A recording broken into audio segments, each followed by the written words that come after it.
Hey there, welcome back to High Infidelity, the best channel for cheating stories. Like and subscribe to channel for more spicy stories. Now, let's get into today's story video. Caught my wife, 29 female, cheating on me, 29 male, again after a year. Why do I question my own sanity? Hello and good day to everyone. This is my first post on this site, and I simply wanted to share my thoughts, gain some inspiration, and rant, because I don't have another channel available to me right now that allows me to do so. So I sincerely thank everyone who takes the time to read and express their honest opinions from an unbiased perspective. Background: my name is 29 male, my wife's name is 29 female, and we have two beautiful children under the age of 4 between us. Keep in mind that my wife is suffering from depression. At one point, I was admitted to the hospital and classified as suicidal. She is taking medication, or should be taking medication, as directed. Story: in December 2020, I realized that my wife had been having an extramarital affair. After a month had passed, in January 2022, my 2-year-old daughter gave me my wife's mobile phone, which had been left out in the living room. I had no idea what had happened until then. Because of an incoming text message, the lights were turned on in the room. When I picked up the phone, the text message, "I love you," was the first thing I noticed. As soon as I recognized the name, my stomach dropped. It was a close friend of hers. The information comes not just from that message, but also from prior conversations. Rage, amazement, disappointment, and doom were all emotions I experienced. What I was experiencing was a nightmare, and I couldn't believe I was in the midst of it. When I saw my wife with her phone in hand, I asked her a question. "I'm not sure what this is. So, what precisely is going on in this situation?" I'm not exaggerating when I say that the first thing she says to me is, "Why are you even looking at my phone?"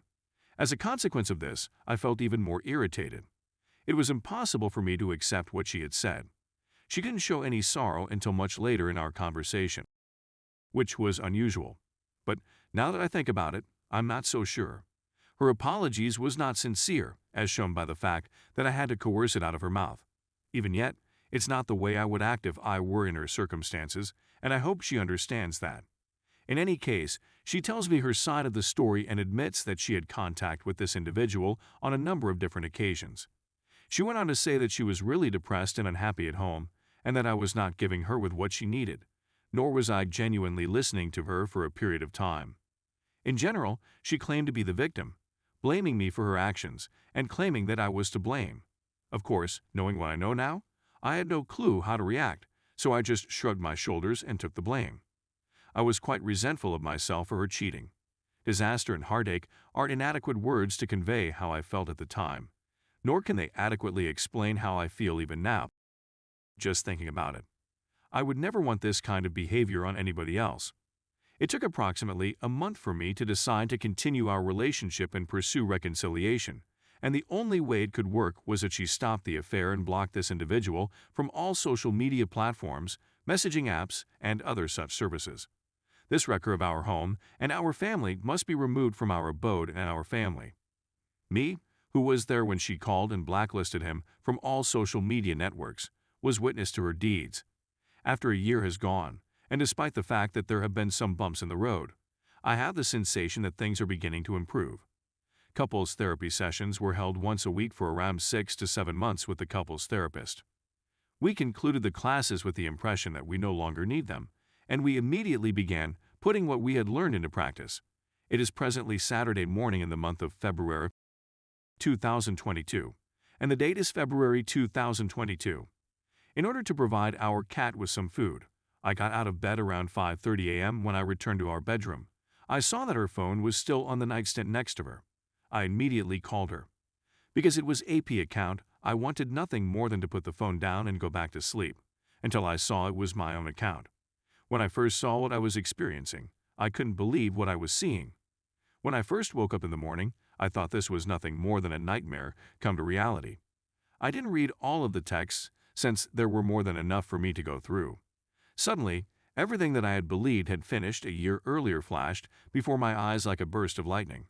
Although I was enraged this time, I managed to keep my cool, unlike the other 2 occasions when my temper flared.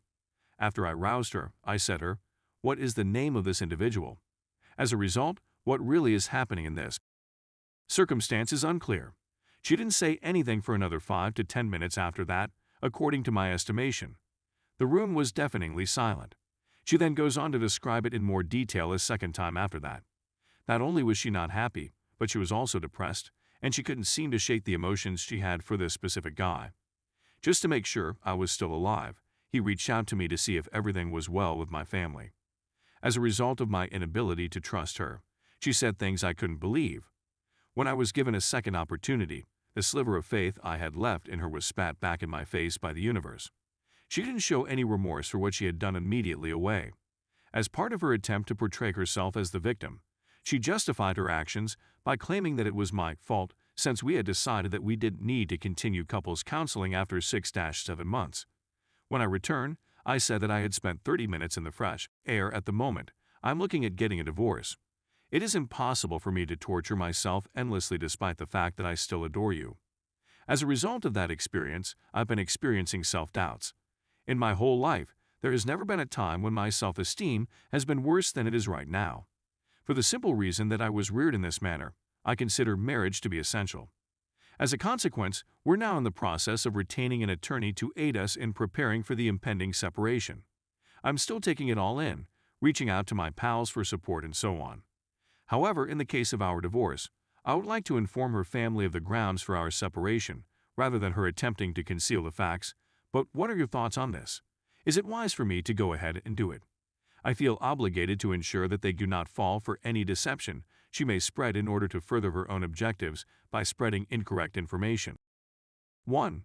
Why do cheaters strive to portray themselves as victims when they are caught cheating, and how do they do this? It's not clear what it is about cheaters that causes them to cast the accusation onto their betrayed partners. When I wasn't the one who cheated, why do I have concerns about my own sanity? 3. Why do I have questions about my own sanity? Please accept my heartfelt thanks on behalf of everyone who has taken the time to read and comment on this post. Whatever happens to them, I hope that everyone who has moved on is in a better mental condition and that they are with someone who really loves and respects them, regardless of what happens to them next. Update. I'm sorry I did this to you, rather than I'm sorry I had this affair with you, is the preferred expression. Sorry for what I've done to you. I cheated because I wasn't happy in the relationship. An obvious conclusion should have been reached a year ago. Because I cheated, it is all your responsibility.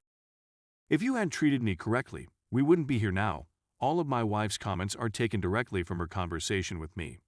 Since my STBXW cheated on me, I've been depressed, disgusted, betrayed, devastated, outraged, perplexed, and I've been viewing myself in a whole different way when I look in the mirror.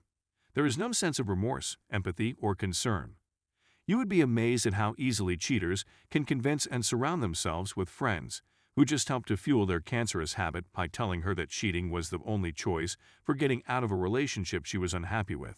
I mean, what's the point of being an adult and simply having a talk about it? Even though I know that healing will take a long time for me, I'm having so many emotions at the moment that I'm suffering tremendous anxiety. My excitement for the divorce's completion is tempered by the sorrow of seeing the person you thought you knew finally decide to unveil their true colors, blaming you for everything horrible that has occurred in their life, and only their lives, over the course of a few months.